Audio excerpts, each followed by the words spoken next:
Thank you. It's great to be with you tonight. I'm looking at a room of people, some of whom I know, some of whom I've not seen until tonight. So I look forward to chatting with some of you after. Fascinating too, if I can just follow on from something Rob just said, to hear an Anglican bishop appeal to the rights of like a religious minority community to assert its strange beliefs which are against the culture. Think how that demonstrates a cultural shift. If you needed proof of it, there it is. What I want to do in just a few minutes tonight is think about whether what we're all experiencing in COVID-19 actually may give an opportunity for some reframing of the religious freedom debate. I think that reframing is desperately needed. It's certainly timely. We were, before the lockdown, just about to see the Commonwealth Religious Freedom Bill go into Parliament. So it's timely. It's necessary because the debate at the moment is deadly boring. People are locked down into positions that are just failing to engage with and understand the other side. There's been very little appetite for finding common space. I look forward to seeing the book actually and to seeing whether it breaks the ground. I suspect it will into doing that kind of work. But there's been, I think, a failure to listen on this issue that gets to really disagreements about whether or not we have religious freedom. And in one sense, of course, everyone would agree that we do. You know, we're not North Korea. We're not 16th century England by any kind of global or historical measure. We've got remarkable freedoms that, far from being kind of cause of complacency, I think should mean that we don't take them for granted and we think carefully about how that sits in today's world where these things are being contested. But that kind of baseline of freedom isn't really where the differences are. Like, I think that if you think of the post-Ruddock, post-same-sex marriage debate and where that's led us in terms of legislation, you see here a process of potential legal reform where people have failed to agree on what the problem is. It's not a question of there being different solutions. It's that there's a fundamental disagreement about whether there's a problem when it comes to religious freedom in Australia. Some will say that there's no problem at all. You can hold whatever belief you want.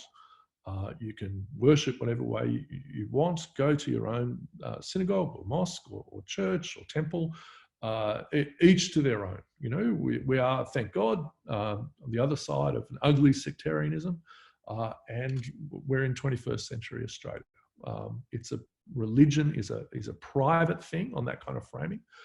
It's something that is experienced in acts of public worship, but it stops at the church door, at the synagogue door, at the mosque door. It's not something that you bring with you into the rest of life. And I think for those who see religion as a private thing, as a worship kind of thing, they say there's no need here for reform at all. But I would say that, consistent with what Rob's saying, I think that religion for many is really a whole of life thing. It's something that often is linked to, ethnic backgrounds, but not always. Sometimes it could be a moment of quite significant existential step away from an ethnic community and their belief into something that is held deeply by conviction and something which you bring with you into all of life. It's an identity marker that kind of says this is who I am, and it's fundamental to the way that I relate. And it's something which isn't just private and personal to me, but is also shared in common with others who share that belief. There's a whole bundle of kind of associational rights that come with that. The ability to start things which are consistent with our beliefs. So it's no accident that we see faith-based charities and schools and hospitals. You know, these come as an expression of, as a living out of the faith. And often the tension between the two understandings of religious freedom come to whether that broader understanding of religion is going to be given space, civil space in society today. Do we allow hospitals to say, look, it's because we have these set of beliefs that we're not going to practice euthanasia here? Do we say, because we've set ourselves up as a Hindu school, we are going to insist that teachers hold Hindu beliefs or are sympathetic to them, so on. And so really it's a question of that second understanding, that deeper, that broader understanding, whether that will gain protection, and whether it needs protection at law. Now, unfortunately, I think this has all been channeled into a too narrow debate about a conflict between differing understandings of sexuality and marriage, and a conflict between religious freedom and sexual equality rights. I don't want to rehearse all of that tonight and go over it. I just want to say that that framing is inadequate. One of the best proofs of that has been the way that faith communities have responded to COVID-19.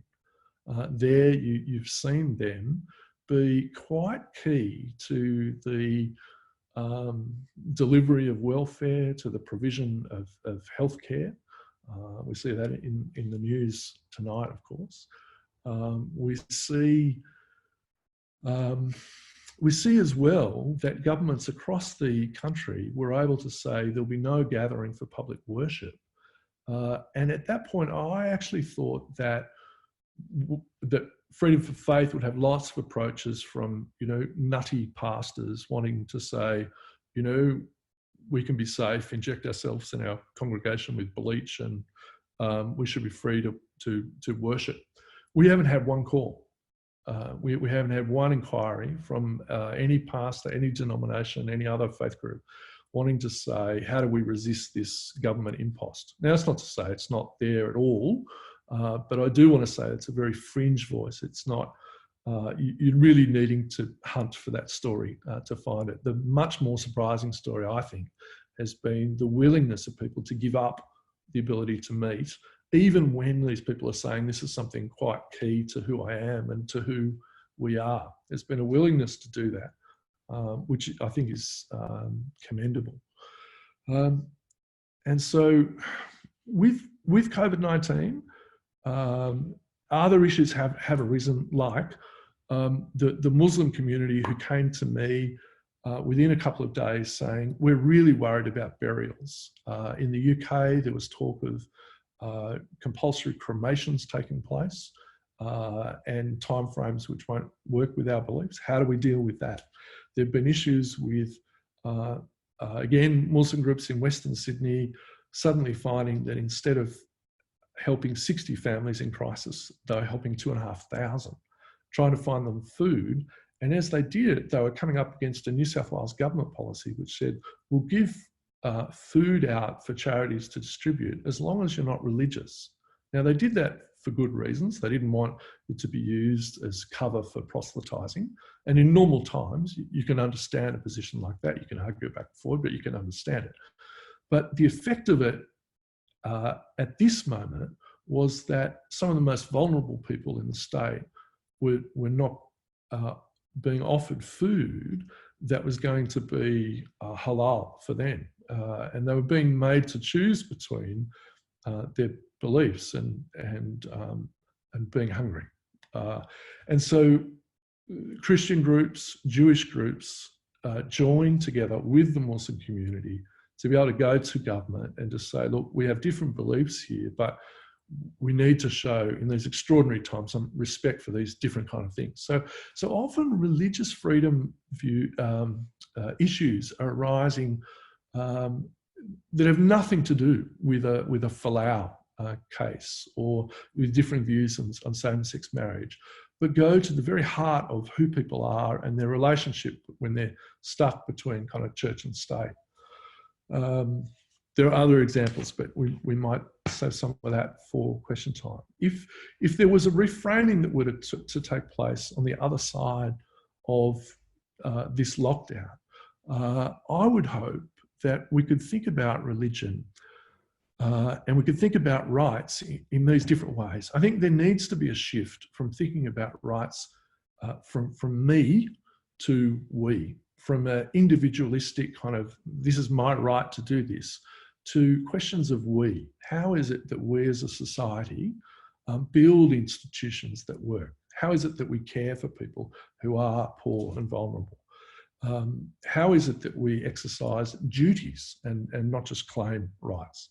Second shift would be away from a fundamentalism and towards a pluralism. Australia more and more is diverse, is pluralistic in its beliefs, and we can't have a fundamentalism that kind of sets what acceptable belief is that must be maintained by the state.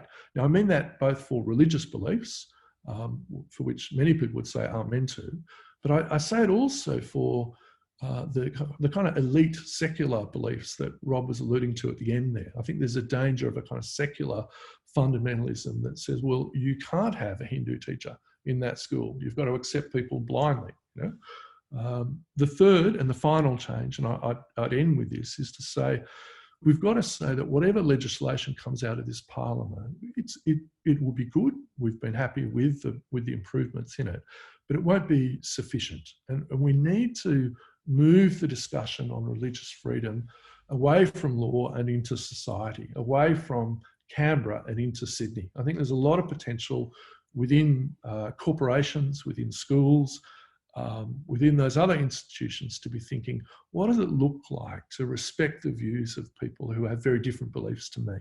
How is it that we accommodate that? How is it that we live together well with different beliefs? That seems to me too important a job to just leave to government. I'll stop there.